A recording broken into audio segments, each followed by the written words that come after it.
Jadi itu yang memang juga saya banyak dengar ya tentang pengalaman-pengalaman seperti ini selama COVID ini ya. Saya juga Bu sama sih juga saya terakhir ketemu sama suami itu ketika sama-sama satu kamar ya Bu ya, karena saya juga waktu itu kena COVID juga. Saya terakhir ketemu dia bersama dia itu sebelum berpisah ketika beliau harus pindah ke ICU gitu. Itu saat terakhir gitu ya. Dan itu waktunya lumayan panjang sampai akhirnya wafatnya gitu ya, ada 17 hari di ICU. Nah, saya juga sempat mengalami sih Bu apa yang Ibu rasakan gitu ya, menyesal kenapa kok saat-saat berpisahnya seperti itu, karena waktu mau dibawa ke ICU itu juga dalam kondisi udah sesak banget dan dokter itu udah sampai gantikan baju untuk sampai ke ICU itu sampai ini gitu, maksudnya buru-buru gitu supaya suami saya bisa dapat segera digantikan dengan oksigen yang ada di ICU. Jadi saya nggak bisa berpisah dengan proper gitu ya, nggak ada selamat tinggal atau misalnya menyampaikan, karena masih berharap pasti akan sembuh gitu. Karena udah di rumah sakit berharap sembuh, tapi ternyata ceritanya lain gitu ya. Ya sembuh sih, tapi sembuhnya pulang kembali kepada Allah gitu ya.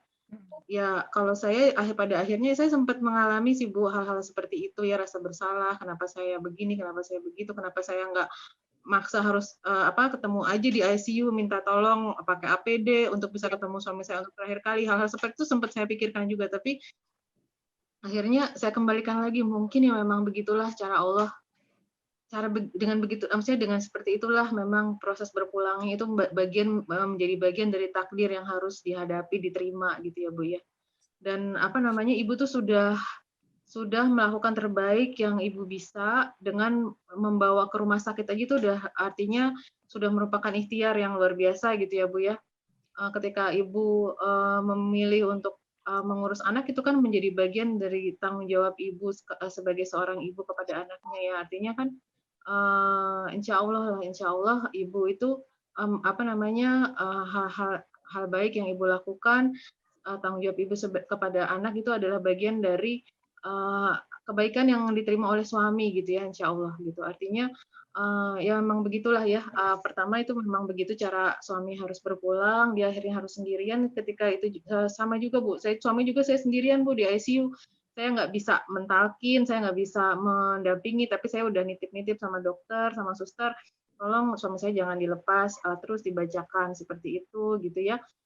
Dan alhamdulillah ada suster yang bersedia gitu untuk melakukan itu gitu. Jadi banyak hal yang juga, aduh kenapa nggak bisa begini, nggak bisa, ya seperti itulah ternyata kondisinya yang harus kita terima, dan mungkin itu bagian dari lahul mahfuz yang sudah tertulis juga takdirnya seperti itu gitu.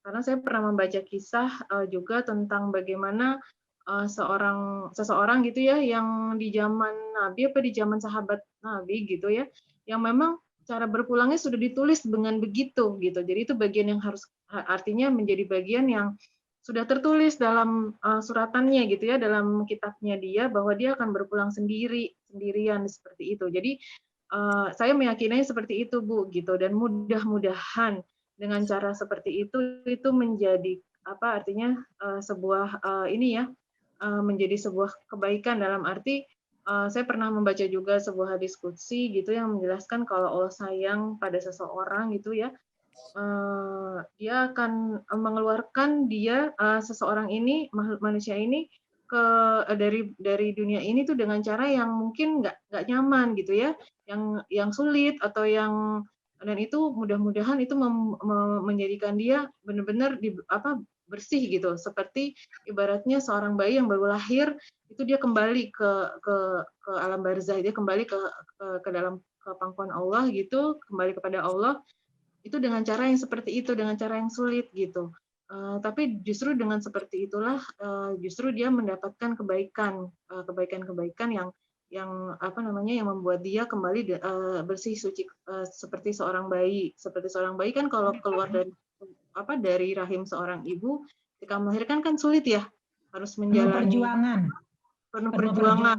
Ketika dia berjuang sendirian harus menghadapi sakratul mautnya itu, mudah-mudahan itu jadi kebaikan yang dia dapatkan ketika sudah di alam barzahnya. Jadi itu yang saya pernah baca Bu ya nah itu juga seperti yang saya bilang, setiap kali saya bertanya gitu ya dalam hati gitu, ya Allah kok begini amat sih, itu sempat saya sempat tercetus juga, kasihan amat sih suami saya gitu, saya nggak bisa dampingin. Terus nggak lama kemudian saya baca tuh di status seorang teman yang menyajikan itu tadi ayat hadis qudsi itu gitu. Ternyata begitulah, itu bentuk dari kasih sayang Allah juga gitu.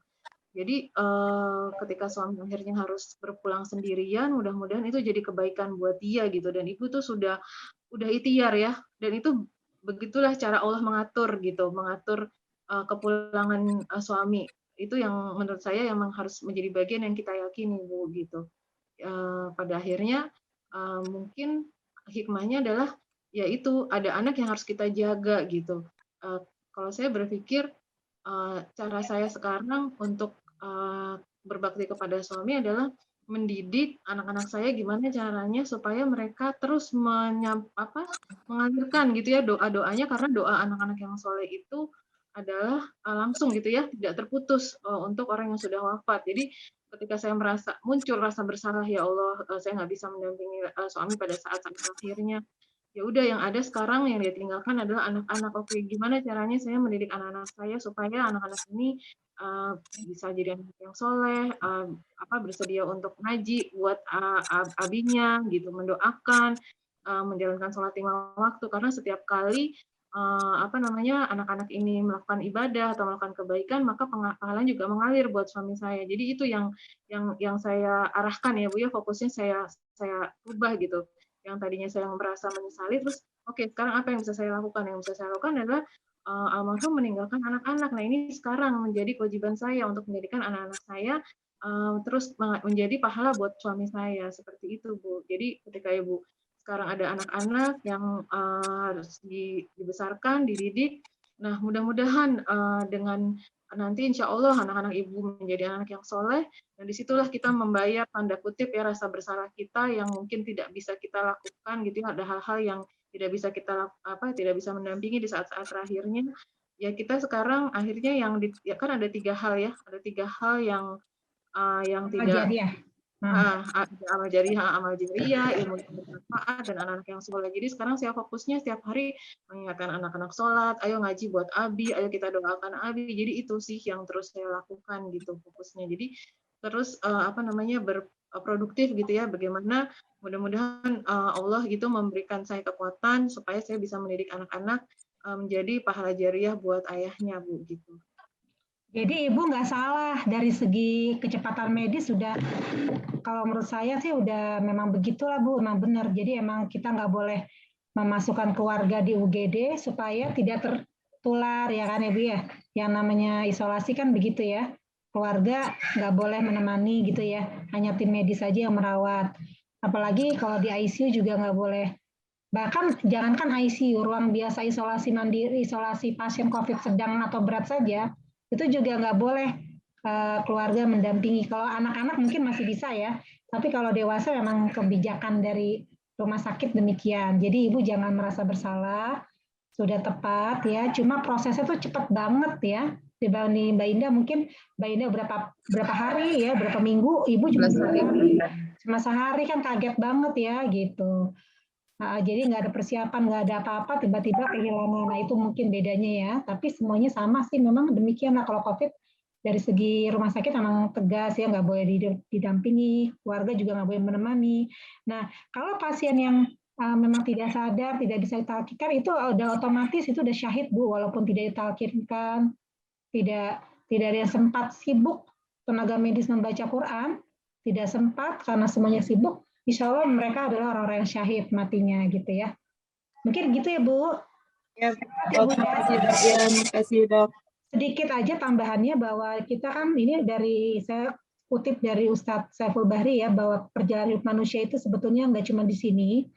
Pada dasarnya kita dari alam sebelum bumi ini dibuat, sebetulnya kita sudah diciptakan ya, Allah sudah menciptakan ruh di alam arwah. Lalu kemudian sudah tentukan kapan kita meninggalnya, siapa jodohnya, bagaimana rezekinya itu Allah sudah menentukan. Lalu kemudian kita ditiuplah arwah kita di alam rahim ibu kita.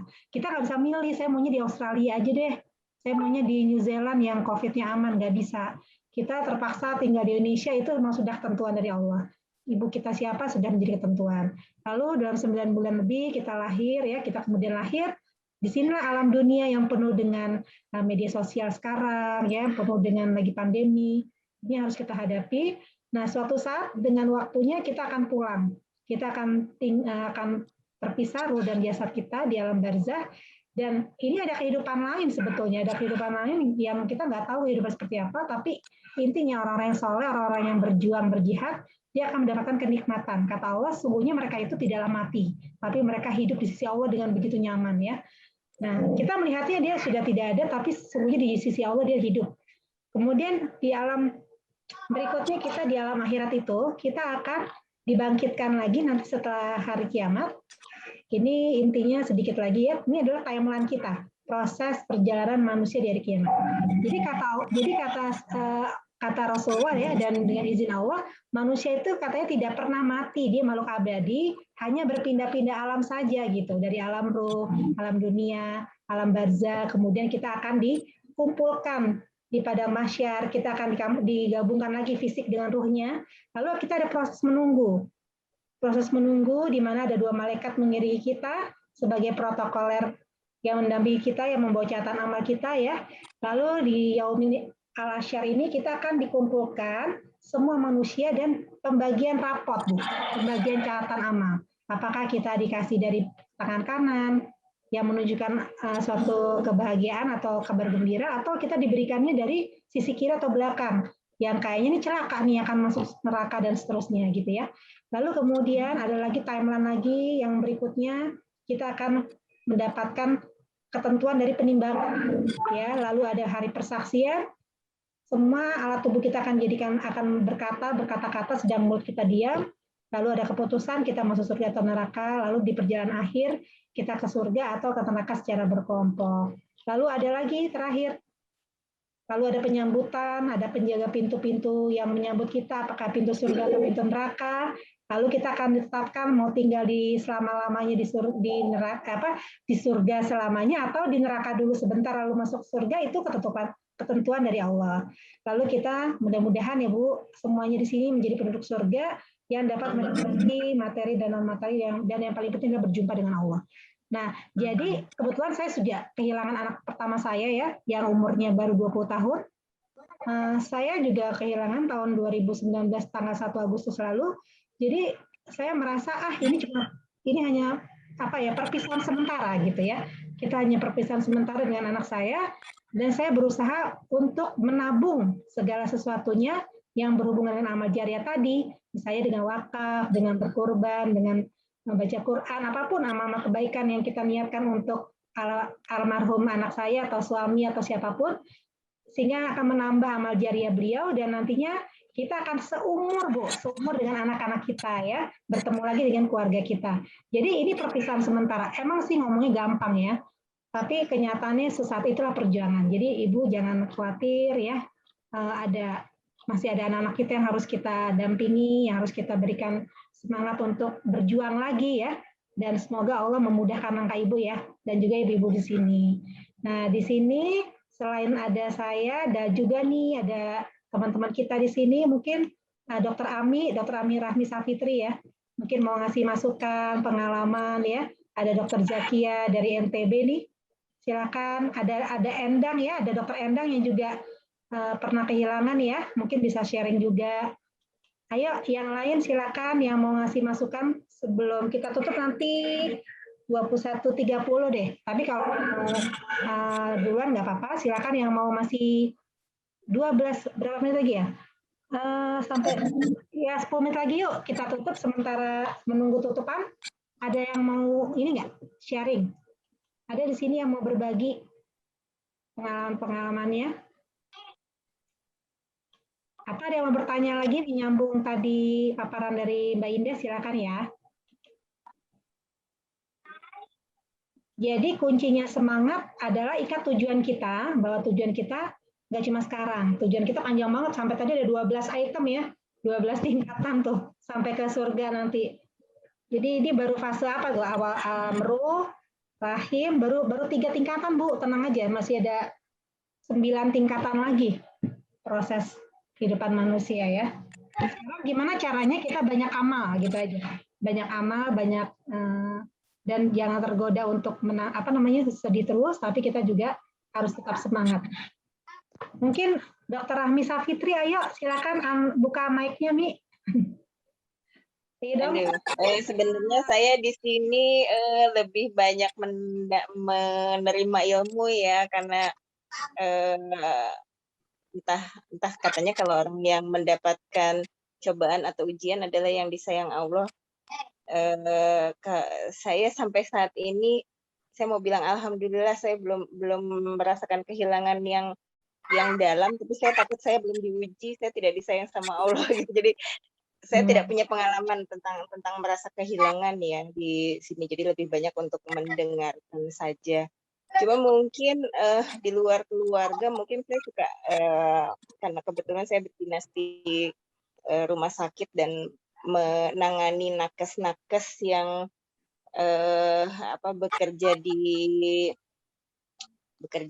lini depan di rumah sakit di IGD gitu, yang mereka menghadapi setiap hari menghadapi orang-orang dengan kondisi-kondisi kritis, kemudian harus memilih mana yang harus ditolong, kemudian menyaksikan bahwa orang yang tidak terpilih untuk ditolong duluan karena keterbatasan sarana itu akhirnya meninggal gitu. Itu yang akhirnya saya juga melihat bahwa kadang-kadang di status-status mereka tuh ada yang bilang bahwa saya setiap mau jaga keringat dingin, gemetaran, nangis setiap mau jaga dan sesudah jaga kayak gitu. Ada juga yang jadi lupa-lupa, jadi ketinggalan inilah, ketinggalan itu. Ada yang naik mobil salah arah, berlawanan arah sampai mau tabrakan kayak gitu. Jadi bagaimana, mungkin pertanyaannya adalah bagaimana sih menyikapi orang-orang yang memang